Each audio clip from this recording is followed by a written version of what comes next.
નમસ્કાર. ધોરણ 11 જીવ વિજ્ઞાનમાં તમારું સ્વાગત છે. આપણે આજે ઓનલાઈન લેક્ચરમાં શું તો કે ફૂગ ભણીશું, બરાબર છે?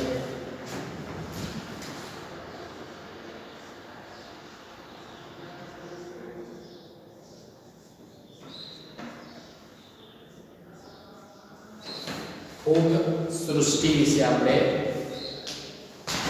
અભ્યાસ કરવાનો છે. આપણે અગાઉ જણાવેલું હતું કે ભાઈ રોબર્ટ વિટેકર, કેરોલસ લિનિયસ નામના વૈજ્ઞાનિકોએ 5 સૃષ્ટિમાં વર્ગીકરણ કર્યું. એમાંની એક સૃષ્ટિ એટલે કે ફૂગ સૃષ્ટિ વિશે હું તમને સમજાવું. તમે વાસી રોટલી કે વાસી બ્રેડ ઉપર જે જોવો છો મખમલ જેવું દૂધિયા કલર જેવું જોવા મળે છે, તો એને શું કહેવામાં આવે છે? ફૂગ કહેવામાં આવે છે. ઘણી પ્રકારની ફૂગ છે એ ખોરાકને ખરાબ કરવા માટે જાણીતી છે. કેટલીક ફૂગ એવી પણ છે જે દવાઓ માટે વપરાય છે. પેનિસિલિયમ નામની ફૂગ છે, એ દવાઓ માટે વપરાય છે. કોઈ જગ્યાએ કોઈ માણસને ઘા લાગ્યો હોય અને જે જગ્યાએ પેનિસિલિયમ લગાડવાથી ઘા મટી જાય છે, ત્યાં બીજા ઇન્ફેક્શનને દૂર કરવા માટે પેનિસિલિયમ નામની ફૂગમાંથી વિશિષ્ટ પદાર્થ બનાવવામાં આવે છે. કહેવાનો મતલબ ફૂગ છે એનાથી ખરાબ વસ્તુ પણ થાય છે, અને અમુક ફૂગ એવી પણ છે જે રોગને મટાડે છે, એટલે સારી ફૂગ પણ જોવા મળે છે. ઘણી ફૂગ એવી છે જે પોતાનો ખોરાક પોતાની જાતે બનાવી શકે છે.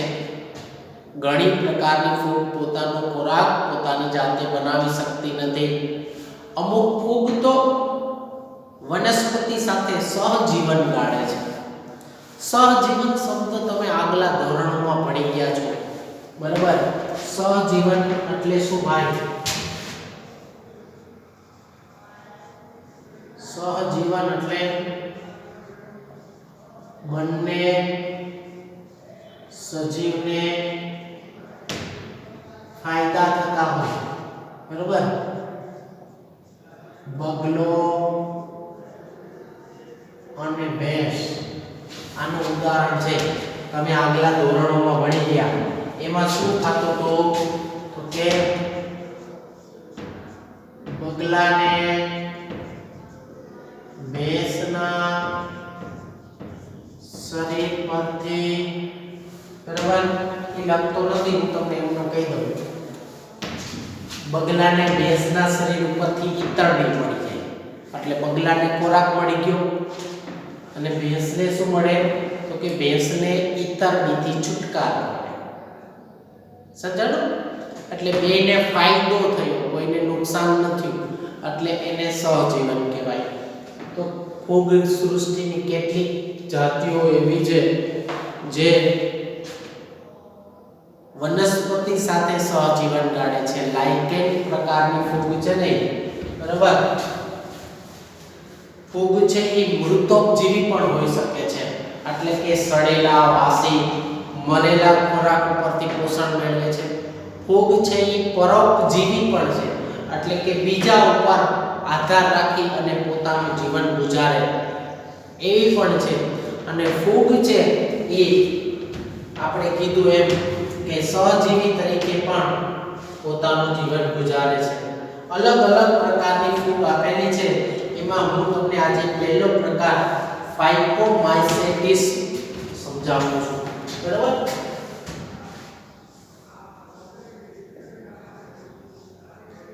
ફાઇકોમાઇસેટિસ, બરાબર? આ ફૂગનો પ્રકાર છે, બરાબર? ફૂગ સૃષ્ટિના અમુક પ્રકાર પાડવામાં આવ્યા છે. એમાં આજે આપણે ભણશું એ શું છે? ફાઇકોમાઇસેટિસ, બરાબર? ફાઇકોમાઇસેટિસ ફૂગ આપણે જોઈશું. ફાઇકોમાઇસેટિસ ક્યાં જોવા મળે તો કે જલજ નિવાસ સ્થાનમાં અને ભેજયુક્ત લાકડા ઉપર અને વનસ્પતિઓ ઉપર જોવા મળે છે. કઈ કઈ જગ્યાએ જોવા મળે છે તો કે ભાઈ જલજ નિવાસ સ્થાનમાં કે बिना लाकड़ा के वनस्पति पर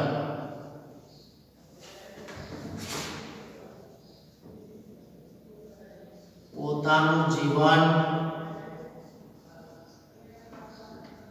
ગુજારે છે. આટલી જગ્યાએ તમને ફૂગ જોવા મળે છે. કઈ પ્રકારની તો કે ફાઇકોમાઇસેટિસ, બરાબર છે. તેમાં ચલ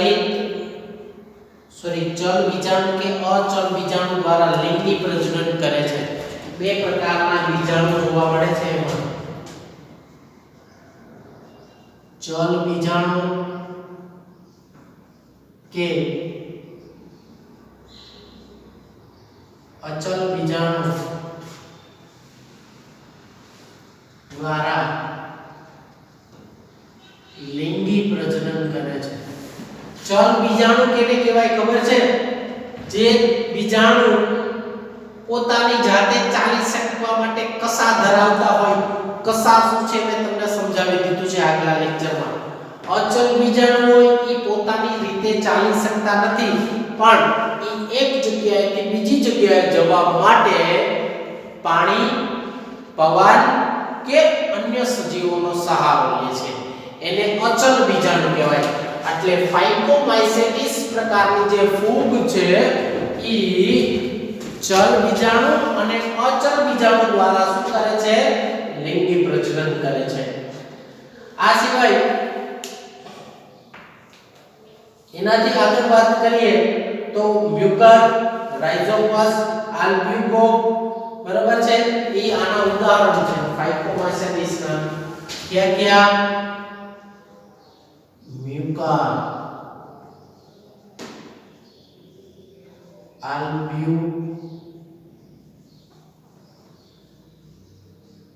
આલ્બ્યુકો, બરાબર. ફ્યુકસ મ્યુકર, પછી આલ્બ્યુકો અને રાઇઝોપસ ત્રીજું ઉદાહરણ છે રાઇઝોપસ. તેના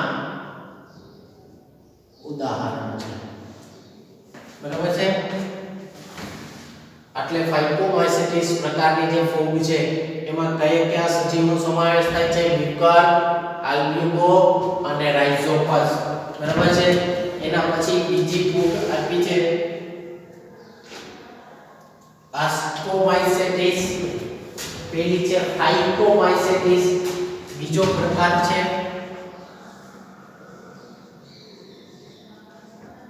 આસ્કોમાઇસેટિસ, બરાબર. આ ફૂગનો બીજો પ્રકાર છે. ફૂગ આખી સૃષ્ટિ છે અને એમાં કેટલા બધા સજીવોનો સમાવેશ થાય છે, બરાબર છે. આ વર્ગના સભ્યો કોથળીમય ફૂગ તરીકે જાણીતા છે ભાઈ. આ એની ખાસ છે, બરાબર. આ ફૂગના સભ્યો કોથળીમય ફૂગ તરીકે જાણીતા છે. આસ્કોમાઇસેટિસ જે ફૂગ છે એ કયા નામે ઓળખાય છે તો કે કોથળીમય ફૂગ તરીકે ઓળખાય છે, બરાબર છે. આસ્કોમાઇસેટિસ બહુકોષી સજીવ તરીકે અને એકકોષી સજીવ તરીકે પણ જોવા મળે છે ભાઈ. આસ્કોમાઇસેટિસ છે એ બે સ્વરૂપે જોવા મળે છે. બહુકોષીય તરીકે અને એકકોષીય તરીકે પણ જોવા મળે. બહુકોષી તરીકે જે હોય ને એને પેનિસિલિયમ કહેવાય છે, પેનિસિલિયમ ફૂગ. અને આ છે એ છે ઈસ્ટ પ્રકારની ફૂગ. પેનિસિલિયમ મેં તમને કીધું હતું દવા તરીકે ઉપયોગી થાય છે, બરોબર ને? એટલે ફૂગના બે પ્રકાર આપણે બહુકોષી અને એકકોષી. બહુકોષી અને એકકોષી શું છે એ મેં તમને આગળ સમજાવી દીધું છે, બરોબર છે? કેવી રીતના પ્રજનન કરે છે તો કે કણી બીજાણુ દ્વારા અલિંગી પ્રજનન કરે છે. કણી બીજાણુ ઉત્પન્ન કરશે ભાઈ.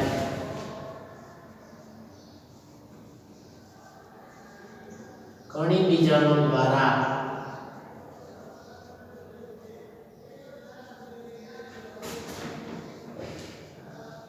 અલિંગી પ્રજનન કરે છે. કણી બીજાણુ એટલે કેવા બીજાણુ ખબર છે? કણી સ્વરૂપે ઉત્પન્ન થાય અને મોટી માત્રામાં ઉત્પન્ન થતા હોય ને બીજાણુ, એને કણી બીજાણુ કહેવાય, બરાબર? એનાથી આપણે આગળ વધીએ ભાઈ તો કોથળી જેવી ધાનીઓમાં લિંગી બીજાણુ ઉત્પન્ન કરે છે, જેને ધાની બીજાણુ કહે છે ભાઈ. કોથળીમાં શું થાય ખબર છે ભાઈ? તો કે જોજો ભાઈ, કોથળીમાં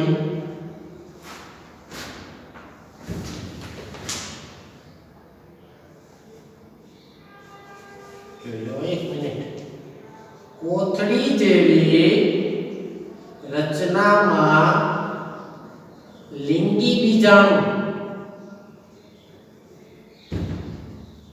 ઉત્પન્ન કરે, જેને ધાની બીજાણુ કહે છે. એટલે ધાની બીજાણુ તમને ફક્ત ને ફક્ત કયા સજીવમાં જોવા મળે?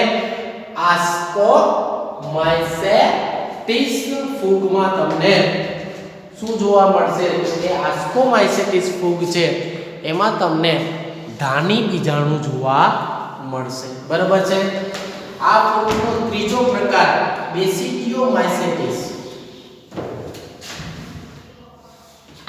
આ ફૂગનો ત્રીજો પ્રકાર સમજાવું છું, બરાબર?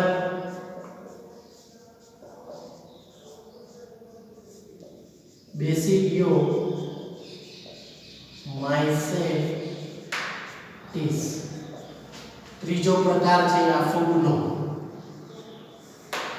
પહેલો ફાઇકો, બીજો આસ્કો અને ત્રીજો બેસિડિયો. આ ફૂગ મશરૂમ, બ્રેકેટ ફંજાઈ અને પફ બોલ્સ તરીકે જાણીતા છે. આ ફૂગ ક્યાં ક્યાં ઓળખાય છે? તો કે ભાઈ મશરૂમ, માણસ ખાય છે, મશરૂમ,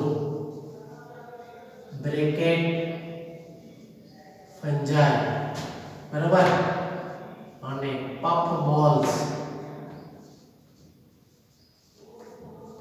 તરીકે જાણીતા છે. આ સભ્યો હતા નામ તરીકે ઓળખાય છે ભાઈ. ક્યાં ક્યાં જોવા મળે છે? જમીનમાં, લાકડા પર, ઝાડના થડ પર, બરાબર છે? જમીનમાં, લાકડાના ગોરવા. આ લાકડાના ગોરવા એટલે શું ખબર? લાકડાની અંદરનો જે માવો હોય ને એના ઉપર. વનસ્પતિના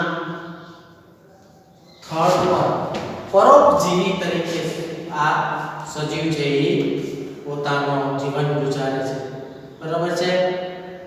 એના પછી આગળ વાત કરીએ તો લિંગી અંગો ગેરહાજર પણ પોતાની દૈહિક રચના કેવી છે?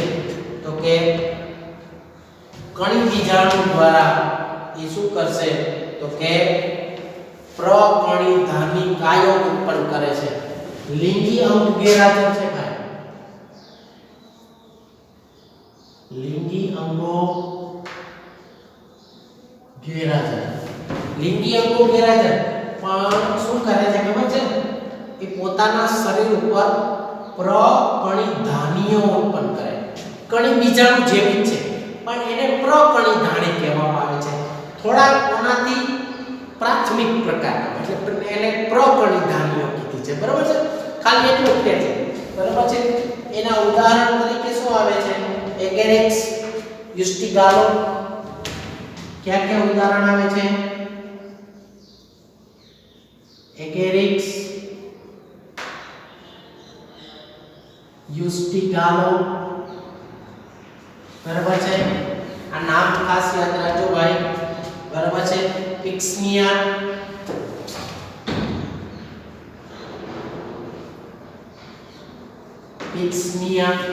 તેના ઉદાહરણો છે, બરાબર છે. એટલે આપણે આજના લેક્ચરમાં 3 ફૂગ ભણી ગયા: ફાઇકોમાઇસેટિસ, આસ્કોમાઇસેટિસ અને બેસિડિયોમાઇસેટિસ. ત્રણે ત્રણ તમારે મને અલગ અલગ કરીને લખીને મોકલાવવાની રહેશે. આનો હોમવર્ક આ રીતના થશે: ફાઇકોમાઇસેટિસ ફૂગ સવિસ્તાર સમજાવો, આસ્કોમાઇસેટિસ ફૂગ સવિસ્તાર સમજાવો અને બેસિડિયોમાઇસેટિસ ફૂગ સવિસ્તાર સમજાવો. આ ત્રણ જ તમારે લખવાની રહેશે.